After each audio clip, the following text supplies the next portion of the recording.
Hello. आज हम लोग इस वीडियो में ऑपरेटर्स के बारे में पढ़ने वाले हैं जिनका यूज करके हम लोग जावा लैंग्वेज के अंदर ऑपरेशन को परफॉर्म करते हैं। ये जो नोट्स हैं जिनका यूज करके मैं आपको पढ़ाऊंगा, इन नोट्स के डाउनलोडिंग का लिंक मैं आपको वीडियो के डिस्क्रिप्शन में प्रोवाइड करा दूंगा। आप वहां से इन नोट्स को फ्री ऑफ कॉस्ट डाउनलोड कर सकते हैं। तो चलो वीडियो को स्टार्ट करते हैं।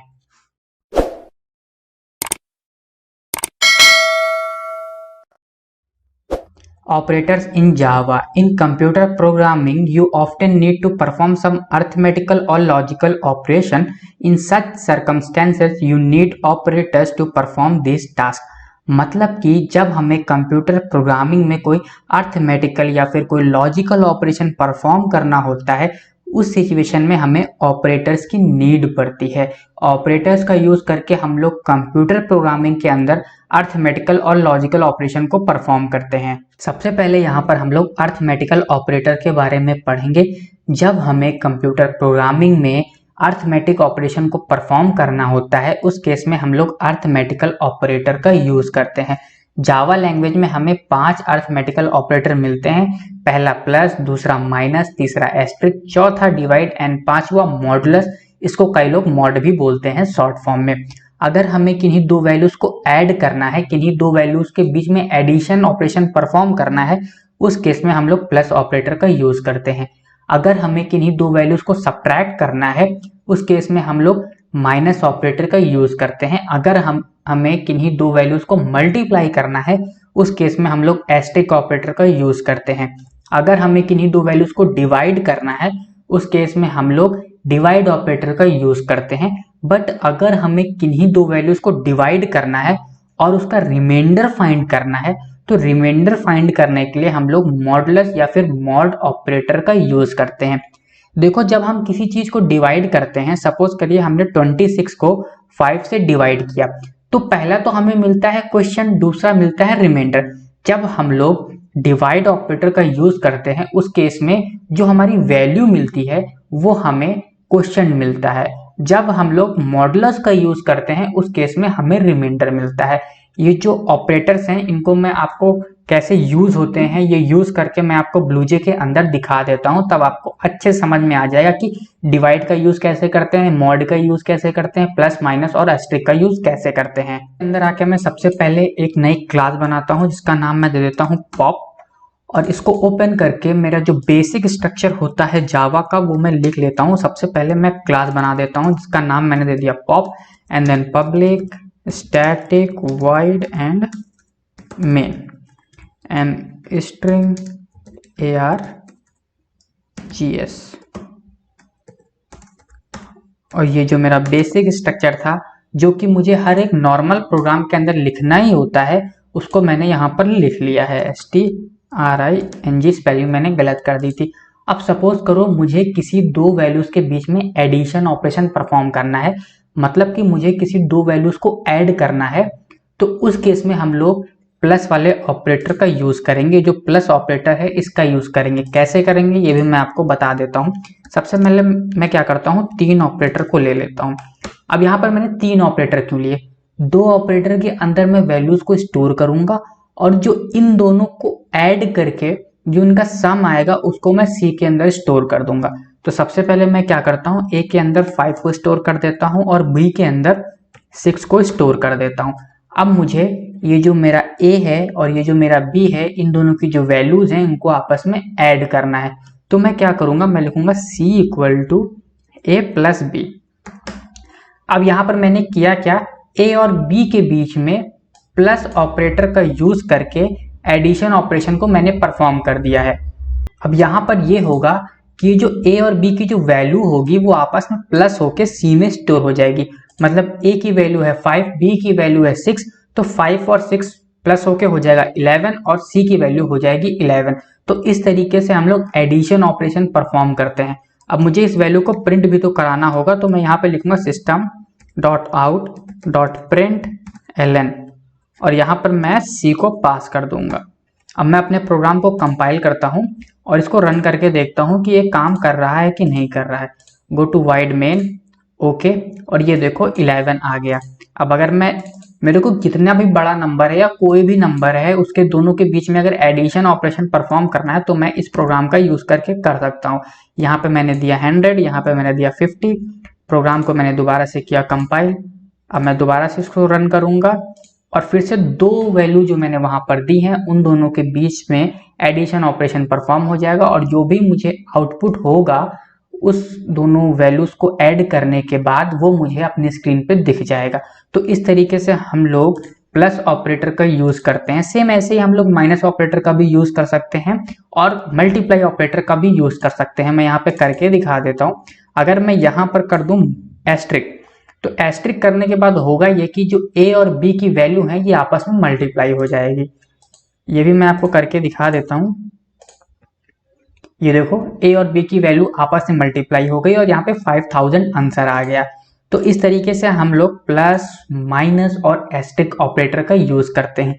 हम यहाँ पर डिवाइड का भी यूज कर सकते हैं। देखो डिवाइड का यूज करने के लिए हम क्या करेंगे, यहाँ पर सिर्फ डिवाइड लगा देंगे। अब क्या होगा, जो बी की वैल्यू है वो ए को डिवाइड कर देगी। आंसर कितना आना चाहिए भाई 50, 10 को कितने टाइम्स में डिवाइड करेगा, 2 टाइम्स में डिवाइड करेगा।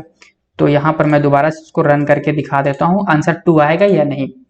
ये देखो इसका आंसर आ गया 2। अब यहाँ पर मॉडुलस की बात करते हैं। मॉडुलस क्या करता है, मॉडुलस हमेशा क्वेश्चन देता है जो कि मैंने आपको बताया। तो मैं क्या करूंगा, अगर मैं यहाँ पे मॉडुलस लगा देता हूँ तो आंसर क्या आएगा कमेंट करके बताओ। यहाँ पर आंसर आना चाहिए 0।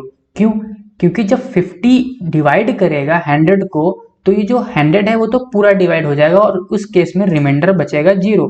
तो जब मैं इसको रन करूंगा तो मेरा आंसर आएगा 0।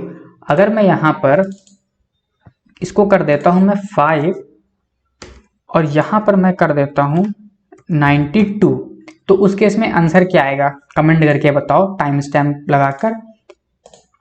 उस केस में आंसर आएगा 2, क्योंकि 90 तो प्रॉपर डिवाइड हो जाएगा, 2 बचेगा तो 2 हमें रिमाइंडर में देखने को मिल जाएगा। तो इस तरीके से हम लोग अरिथमेटिकल ऑपरेटर का यूज करके अरिथमेटिकल ऑपरेशन को परफॉर्म करते हैं जावा लैंग्वेज के अंदर, जहां पर डिवाइड का यूज करके हम लोग क्वेश्चन को फाइंड करते हैं और मॉडुलस का यूज करके हम लोग रिमाइंडर को फाइंड करते हैं।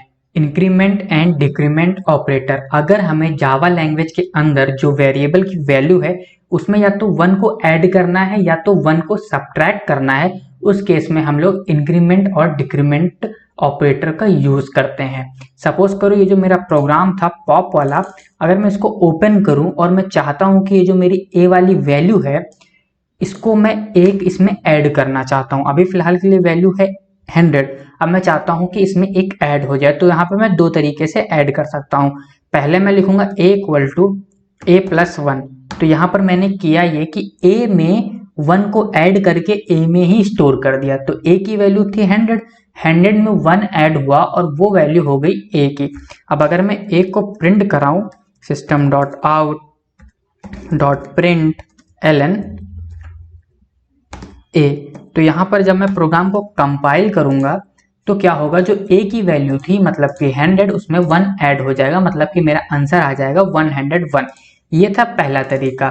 अब हम लोग यहाँ पर एक वैल्यू को इंक्रीज कर सकते हैं इंक्रीमेंट ऑपरेटर का यूज करके। कैसे, मैं जो ये स्टेटमेंट है मैं इसको इरेज करके यहाँ पर मैं लिख देता हूँ प्लस प्लस।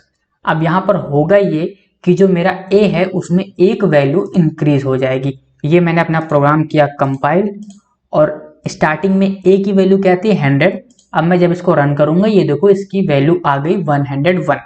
अगर मुझे किसी वेरिएबल की जो वैल्यू है उसको डिक्रीज करना है 1 यूनिट, मतलब कि उसमें मुझे 1 को डिक्रीज करना है, तो वहां पर हम लोग डिक्रीमेंट ऑपरेटर का यूज करते हैं। मतलब कि माइनस माइनस, मैंने किसी वेरिएबल के आगे माइनस माइनस लगा दिया तो अब ये as a decrement operator use करेगा, मतलब कि ये उस वेरिएबल की जो वैल्यू है उसको 1 डिक्रीज कर देगा। तो यहाँ पर मैंने इसको किया कंपाइल और जब मैं इसको रन करूंगा तो स्टार्टिंग में a की वैल्यू थी 100, अब a की वैल्यू हो जाएगी 99। तो यहाँ पर इंक्रीमेंट डिक्रीमेंट ऑपरेटर ये होते हैं कि जब हमें जो मेरी वेरिएबल के अंदर वैल्यू मैंने सेव की है उसमें मुझे 1 इंक्रीज करना है तो हम लोग इंक्रीमेंट ऑपरेटर मतलब कि प्लस प्लस का यूज कर लेंगे।